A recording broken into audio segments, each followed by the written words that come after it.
En fait, c'est vraiment ce qu'il y a de saison au magasin qui va en partie déterminer ce qu'on va manger.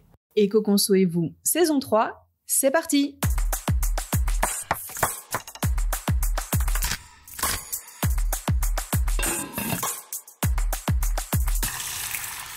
On mange quoi demain? Ah, l'alimentation. Voilà un sujet qui concerne tout le monde.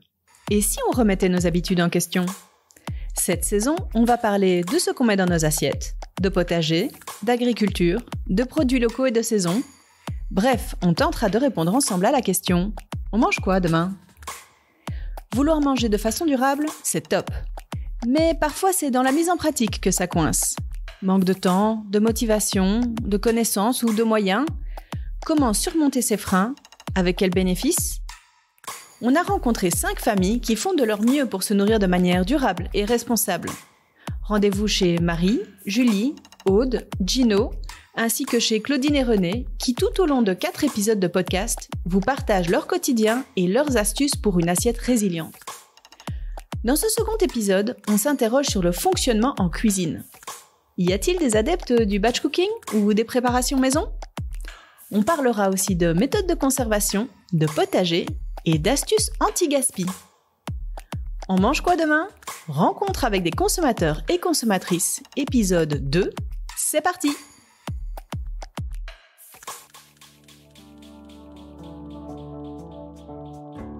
Vous vous rappelez des 5 familles découvertes dans le premier épisode? Allez, rafraîchissons-nous la mémoire. Nous avions Marie, cinquantenaire qui vit en appartement dans le Brabant wallon. Julie, 35 ans, habite une maison avec jardin dans le Namurois. Aude a 4 enfants et vit dans une maison de ville à Bruxelles. Gino, jeune papa, vit avec sa compagne et sa fille en région utoise. Enfin, Claudine et René, notre couple de retraités, habitent un appartement dans le Hainaut. Dans l'épisode précédent, nos consommateurs nous ont parlé de leurs habitudes en matière de courses et de choix des produits. Voyons à présent comment ils et elles s'organisent à la maison. Les menus de la semaine sont-ils faits à l'avance?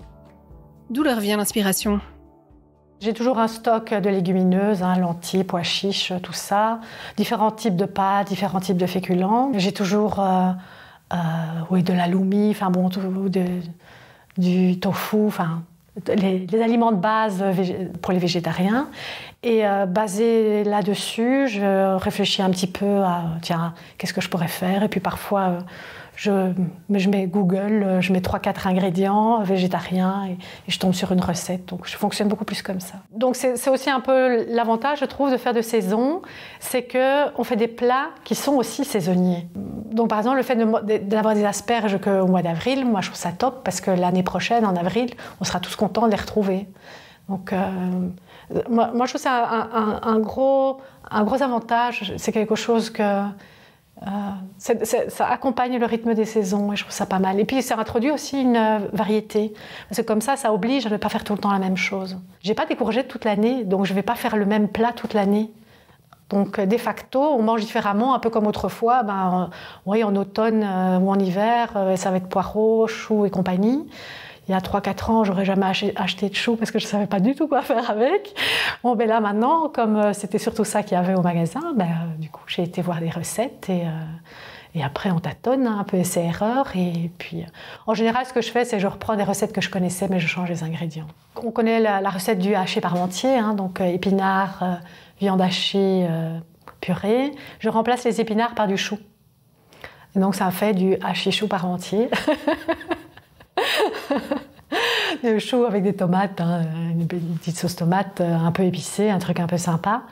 Et alors pour ceux qui ne veulent pas de viande, je fais une partie avec des lentilles ou un autre, ou du tofu ou autre. Donc en fait, c'est vraiment ce qu'il y a de saison au magasin qui va en partie déterminer ce qu'on va manger. Enfin, je prends tout ce que j'aime. Et puis au fur et à mesure de la semaine, j'ouvre mon frigo, je vois ce que j'ai et je fais quelque chose, quoi. Je ne suis pas du tout organisée au niveau repas. Mon assiette, elle se construit de différentes façons. J'ai toujours une base, souvent de féculents, mais de féculents complets. J'achète pas des pâtes blanches, du riz blanc, etc. J'ajoute souvent des légumineuses, mais alors ça demande aussi une organisation parce que ça doit être trempé la veille pendant 24 heures, etc. Donc là, j'aime pas le batch cooking, mais je le fais juste pour ça. C'est que je sors tous mes paquets de haricots rouges, pois chiches, etc.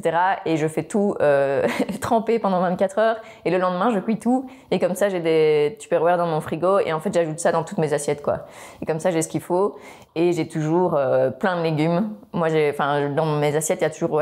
En fait, c'est principalement plein de légumes... et de différentes sortes parce que j'adore mélanger les goûts, etc. Je m'inspire de recettes, quoi. Ça, je trouve, ça aide. Sinon, on est vraiment à toujours faire la même chose. Voilà. Et ça, on avait pris l'habitude avec le groupe d'achat aussi. On ne se concertait pas. Chacun apportait quelque chose. On était une petite dizaine à la fin. Ouais, une dizaine. Et bon, on composait notre soirée comme ça. Donc, on a pris cette habitude-là de s'inspirer d'autres personnes aussi. Donc, c'est ça aussi qu'on échange pas mal là-dessus, quoi. Par exemple, je cuis toujours mon riz au torchon. Une mesure de riz, 2 mesures d'eau. Et donc, je mets ça dans une casserole. Je laisse un petit peu bouillonner, quelques minutes. Une fois que c'est chaud, je laisse un peu bouillonner. Je coupe. Donc, je prends un essuie, je le tends bien, j'ouvre le couvercle, je le tends bien au-dessus de ma casserole et je referme. Et voilà. C'est tout. Et j'attends. 10 minutes, 20 minutes. Le riz, en 10 minutes, c'est prêt. J'ai pas toujours la motivation en rentrant après le travail de cuisiner. Donc par exemple le dimanche ou juste après avoir fait les courses le samedi, j'aime bien cuisiner. Je cuisine 1 heure ou 2 en fait. Mais ce que j'aime bien préparer à l'avance, c'est de la soupe. Et j'en fais 3-4 litres par exemple, quoi. Comme ça, j'en garde pour manger le jour même. Et après, je mets la soupe bouillante dans des bouteilles de jus de pomme qu'on a récupérées. Et comme ça, on sait les garder 1 semaine, même quelques semaines, si c'est dans le frigo. Avec ça, souvent, j'aime bien cuisiner un féculent, par exemple du riz, un truc qui va bien se tenir pendant quelques jours. Et cuisiner quelques légumes poêlés ou vapeur. Aussi au four, hein, découper des morceaux, par exemple de patates douces, des oignons, des pommes de terre. Hop, on met de l'huile et des herbes de Provence au four. Et ça, bouf, ça fait facilement un truc savoureux qu'on va pouvoir manger 2-3 fois de suite, quoi. Ouais. Par exemple, si on a préparé des carottes, du riz... et on a cuit 2-3 ingrédients comme ça, on peut les assembler différemment en fonction de ce qu'on va manger. Donc même sans savoir précisément quel sera le menu. Et ça, c'est pratique, moi. C'est un des trucs que je préfère parce que tous les jours, me mettre à cuisiner, tout sortir et après devoir ranger, faire la vaisselle, j'arrive pas à dégager ce temps-là en semaine, quoi. Je me réjouis toujours de ce que je fais à manger et on peut faire à manger avec plein de choses différentes. Pour moi, ça a toujours été un espèce de jeu, comment cuisiner avec le moins d'énergie possible. Et alors, j'adore les choses qui a une chose et plusieurs usages. Et donc, je fais mes yaourts à la casserole à vapeur, avec une frigo-box. Et donc, pour 1 litre de lait, je mets une bonne dose de fromage normal. Donc, je mélange tout, je mets dans tous mes petits pots, les couvercles ouverts. La casserole vapeur, l'eau est chaude. Donc, dans le panier vapeur, je mets mes petits pots, je mets les couvercles, je mets le tout dans ma frigo-box, avec une couverture, et je ferme la frigo-box. Et 10 heures plus tard, donc je fais ça le soir, et 10 heures plus tard, c'est fait. Et la seule énergie que j'ai utilisée, c'est l'énergie pour faire chauffer ça d'eau. Moi, ce que j'aime bien faire, c'est faire tremper des lentilles vertes. Et voilà, je me fais un petit mix, une petite vinaigrette, et je mange ça, pouf. C'est mon petit légume, mes petites protéines du matin, en plus d'un muesli qu'on constitue nous-mêmes avec de l'avoine, des fruits secs, etc. Avec ça, j'ai plein d'énergie jusqu'à midi, j'ai pas un gros coup de barre. Et voilà, et aussi de l'huile. Le gras le matin, ben ça, voilà, manger gras, on considère toujours que c'est pas bien, mais une bonne huile d'olive, une bonne huile de colza ou des mix, c'est super intéressant d'en intégrer un petit peu dans le petit déjeuner, par exemple. Et voilà. Et je fais très souvent des crêpes au sarrasin, parce que c'est super facile. J'en fais une fois, j'en ai pour 4 jours. Et j'ai toujours des légumes, il y en a toujours. Je les prends d'une façon ou d'une autre, donc en fait, je ne me pose pas de questions. Même la crêpe au sarrasin, je me fais un pique-nique, je râpe une carotte, je mange beaucoup de légumes crus, les betteraves, les carottes, les courgettes, tout ça, je mange cru. J'ai une petite vinaigrette au frigo et je mets ça sur ma crêpe de sarrasin et le repas est fait. Ah, la crêpe de sarrasin, c'est 300 g de farine de sarrasin, 1 demi-litre d'eau, 2 œufs, et un tout petit peu de sel, mais moi je ne mets pas de sel. Et alors, on mélange tout, c'est super fastoche, on laisse reposer 2 heures et puis on fait la crêpe. Marie prépare donc ses yaourts en utilisant son frigo-box de manière détournée. Elle l'utilise d'ailleurs aussi comme marmite norvégienne. On voit plus en détail ce principe de cuisson lente et économe en énergie. Donc dedans, j'ai une vieille couverture avec un sous-plat. Et donc, je fais la même chose. Je peux faire les soupes, les petits légumes là-dedans, les légumes secs, les pois chiches, je les fais dedans. Tout ce qui prend un peu plus de temps. Donc, je laisse aussi bouillonner quelques minutes. Et puis, je ferme. Je ne mets pas d'essuie-là. Je ferme la casserole, je le mets dans le frigo, le box, et j'isole. C'est une grosse boîte d'isolation, en fait. Vous pouvez faire ça avec une couette, avec n'importe quoi. Et puis, il faut attendre, et puis j'oublie. Et puis, je découvre que tout d'un coup, ah, mais oui, c'est vrai. J'avais fait à manger, et c'est chaud, et c'est cuit, et c'est pas dangereux. Ça permet en fait de... Il y a plusieurs manières de le faire. Soit on fait un caisson dur, style une boîte en bois, où on met de l'isolant. Et alors après, en fait, on n'a qu'à... Par exemple, si on cuisine un ragoût, il suffit de mettre tous les ingrédients, faire chauffer, on fait bouillir même une dizaine de minutes, un petit quart d'heure, et à la place de le laisser mijoter 2-3 heures sur le feu à la cuisine pour qu'il soit bien, on le prend comme ça, on le met dans la marmite, on ferme le couvercle qui est isolé aussi, et ça va vraiment garder toute la chaleur, et la température va diminuer super doucement, et ça va continuer à cuire pendant plusieurs heures, vraiment même 6 heures. Et par exemple, si on fait ça le matin, le soir c'est encore chaud et c'est super bien mijoté, tout est tendre et voilà, on a fait des économies d'énergie. Gros avantage aussi, c'est qu'on ne doit pas surveiller la cuisson, donc on ne doit pas être présent parce que quand la recette est lancée, c'est parti quoi. On peut faire ça avec même des pommes de terre, c'est un peu plus long, mais du coup voilà, ça c'est des gros avantages. On a ensuite voulu savoir si nos consommateurs et consommatrices prennent le temps de préparer certains produits maison. Il y a d'abord le pain. Moi, j'achète un gros sac de 5 kg de farine qui est excellente. C'est vraiment un super mélange. Et en fait, mes super amis m'ont offert une machine à faire le pain. Une fois, j'avais calculé, je crois qu'en tout, mon pain me coûte 1,50 €. Et encore, ça avait un peu augmenté avec le Covid, mais... Et dans les magasins bio, souvent, c'est entre 5 et 6 €. Du coup, le calcul est vite fait, quoi. Pour être un peu plus économe, ça prend entre 3 et 5 heures en fonction du format qu'on choisit. Et puis, le pain est prêt, quoi. Et en fait, ça sent trop bon dans la maison. C'est hyper chouette et il est vraiment méga bon. Donc, c'est vraiment tout con. Voilà, je fais mon pain. Pendant toute une période, je faisais mes laits végétaux qu'il faut faire tremper, les amandes ou l'avoine, etc.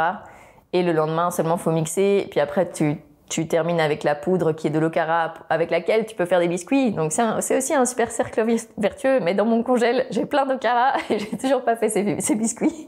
J'ai beaucoup de fleurs de sureau dans mon jardin. Et donc, j'adore faire du sirop de fleurs de sureau. Je me fais souvent des tisanes aussi avec ce que j'ai dans mon jardin, puisque j'ai du thym, etc. Je vais tester les recettes à base d'ortie parce qu'on m'a dit que c'était hyper bon et que ça aussi, j'en ai plein. À l'inverse de Julie, Aude préfère acheter ses produits à des artisans.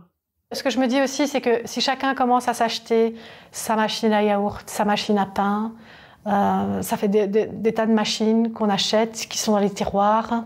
Et puis moi, je le vois avec les yaourts. J'ai tenu sans doute 6 mois et à la fin, on en avait vraiment marre. Donc c'est pour ça que je me suis dit, bon, ça coûte un peu plus cher, mais... j'ai pas envie de me lancer dans tous les métiers de fabrication des différents éléments qu'on mange à la maison, en fait. Direction à présent le jardin ou le balcon de nos familles. Qu'est-ce qu'il s'y passe ? Entre poules, potagers et fruitiers, on fait le tour du propriétaire.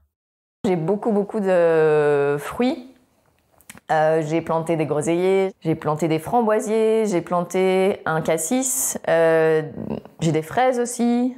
J'ai des fraises sauvages parce que tout le monde les arrache, mais en fait, moi, je trouve ça trop bon. C'est des petits bonbons, ces trucs. Je comprends pas pourquoi on les garde pas. Tout ce qui est fruits d'été, ça, je vais continuer.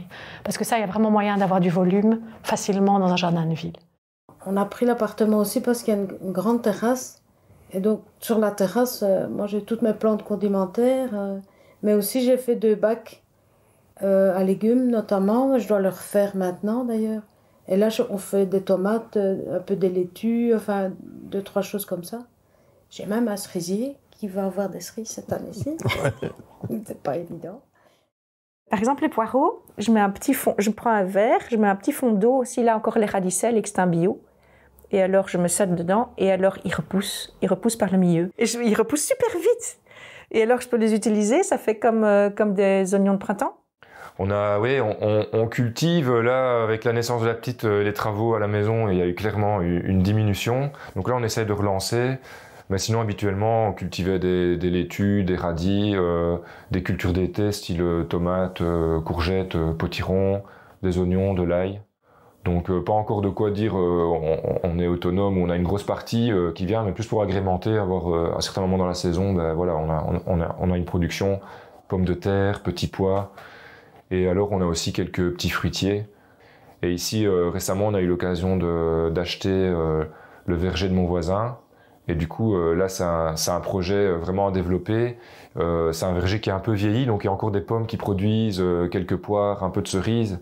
Mais les arbres doivent être taillés, rénovés, il faut replanter des choses. Mais ça, c'est un projet pour les quelques prochaines années à venir, de vraiment développer un projet, un verger qui produit de la nourriture et qui est aussi intéressant pour la vie sauvage, etc. J'ai des poules, donc je consomme uniquement les œufs de mes poules, j'en achète jamais en magasin, et donc elles ont aussi tous mes déchets, etc. de cuisine, donc c'est un cercle vertueux.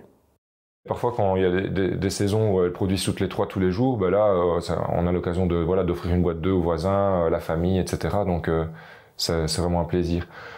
Mais je réfléchis à un système, j'avais vu qu'il y avait possibilité de combiner le compost dans des grillages avec les poules qui retournent les choses, et tout un cycle.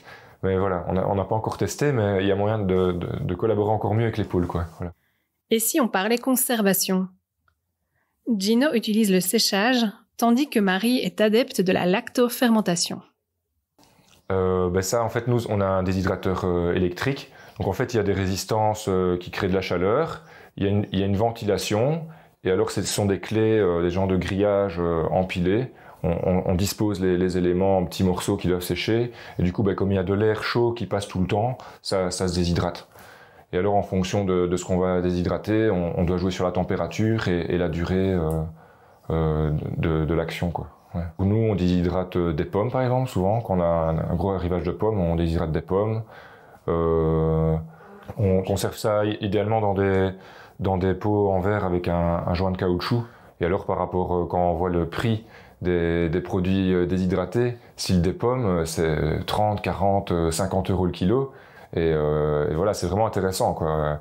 L'appareil était quand même qualitatif, donc on a payé, je veux dire, entre 100 et 150 €, mais on l'a déjà rentabilisé depuis longtemps, quoi. Je fais des légumes lactofermentés qui me durent jusqu'à l'année suivante, presque. C'est très simple. Je prends des pots, ce qu'on appelle les pots WEC, avec un bon truc en caoutchouc et une fermeture à clips. C'est important parce qu'il y a en fait la pression. Donc il faut que la pression puisse sortir, mais qu'après ça puisse pas rentrer. Je prends des légumes toujours bio. Je mets dans des pots propres qui sont lavés, mais pas stérilisés. Il n'y a pas besoin de les stériliser. Et je mets les légumes dedans ou râpés ou entiers. Les tomates cerises, je mets entières avec des petits condiments dedans. Donc des herbes. Ici, il y a du basilic et de l'ail. Voilà, on voit là, il y a le basilic. Il y a du basilic et de l'ail. Et je fais, pour ça, je fais un mélange d'eau et de sel brut, donc de sel gris. Il y a, quand je fais par exemple des légumes râpés comme le coleslaw, et là par exemple je mélange juste le sel aux légumes et je les laisse juter. Donc je les laisse 1 heure comme ça, puis je les pousse bien dans le pot. Et le but est que quand ou la saumure ou l'eau des légumes arrive à 2 cm du haut, donc je remplis bien, je ferme. Et puis pendant à peu près 1 à 2 semaines, ça doit fermenter. Et puis quand ça bave plus, je le mets à la cave. Mais quand le pot est mal fait, vous le sentez tout de suite. Ou il colle pas quand vous l'ouvrez, donc vous savez qu'il y a de l'air dedans, ou il a une drôle de tête tout brun, ou alors quand vous l'ouvrez, ça sent très très mauvais. Nos consommateurs et consommatrices font le maximum pour éviter le gaspillage alimentaire. Certains nous ont même confié leurs astuces. On se connaît depuis très longtemps, donc on sait plus ou moins les quantités aussi. Je veux dire... On évalue beaucoup mieux qu'avant, peut-être, ce qu'on fait, ce qu'on consomme. Et si on ne jette pas, tout ce qui est compostable, ça va dans le compost. Ouais. Donc, on peut dire que ça retourne à la terre. Je gaspille moins qu'avant parce que comme je fais mon menu en fonction de ce qu'il y a dans le frigo, naturellement, je vide mon frigo plus qu'avant. Parce que de temps en temps, il faut vraiment avoir un peu d'imagination. Je regarde vraiment, oula, qu'est-ce qu'il reste? Il reste plus grand-chose. Donc en fait, je gaspille moins qu'avant, grâce à ça. Ce que je fais, c'est que quand j'ai des légumes ou des fruits qui arrivent trop à maturité, c'est que je les mets dans le congèle. Et donc, par exemple, dans mon congèle, j'ai un bac avec que des légumes et comme ça, je les sors et je me fais des soupes, quoi. Et je fais pareil avec les bananes quand elles deviennent un peu trop mûres parce que comme ça, je me fais des petites glaces qu'on appelle des nice cream. Mais en fait, c'est juste mélanger les bananes congelées avec du lait végétal et parfois, enfin, tu peux mettre aussi du petit chocolat et tout, c'est trop bon. Et comme ça te fait une glace qui est justement végane, quoi. On gaspille quand même un peu. Maintenant, parfois, on a du pain qui sèche un peu trop, mais on va le transformer en chapelure, par exemple. Par exemple, s'il reste des pâtes un peu vieilles, etc., on fait un gratin. Les poules, moi, je considère que c'est plus vraiment du gaspillage. C'est comme si on nourrissait nos poules. Vous n'avez pas eu le temps de tout noter? Rendez-vous sur notre site ecoconso.be pour découvrir des astuces pour réduire le gaspillage alimentaire, démarrer un compost, adopter des poules, etc. Vous y trouverez aussi des recettes, notamment de méthodes de conservation.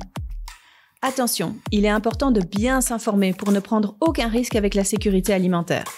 Choisissez des sources d'infos fiables ou de bons ouvrages de référence avant de vous lancer. On vous donne rendez-vous sur Instagram, Facebook ou notre site ecoconso.be/miam pour profiter de toutes nos ressources sur l'alimentation durable. Rendez-vous la semaine prochaine pour un 3e épisode en compagnie de nos consommateurs et consommatrices. On parlera ensemble de la place ou de l'absence de la viande dans leurs assiettes. Comment adopter un régime flexitarien ou végétarien facilement? Bien-être animal, écologie, santé, qu'est-ce qui les pousse à réduire ou évincer la viande de leur assiette? On espère que cet épisode vous a plu. Si c'est le cas, n'hésitez pas à laisser un avis ou des étoiles sur Spotify ou votre plateforme d'écoute préférée et à partager l'épisode autour de vous. Ecoconso et vous, le podcast qui met des idées vertes dans vos oreilles et dans votre quotidien. On mange quoi demain? Avec le soutien de la Fédération Wallonie-Bruxelles et de la Wallonie.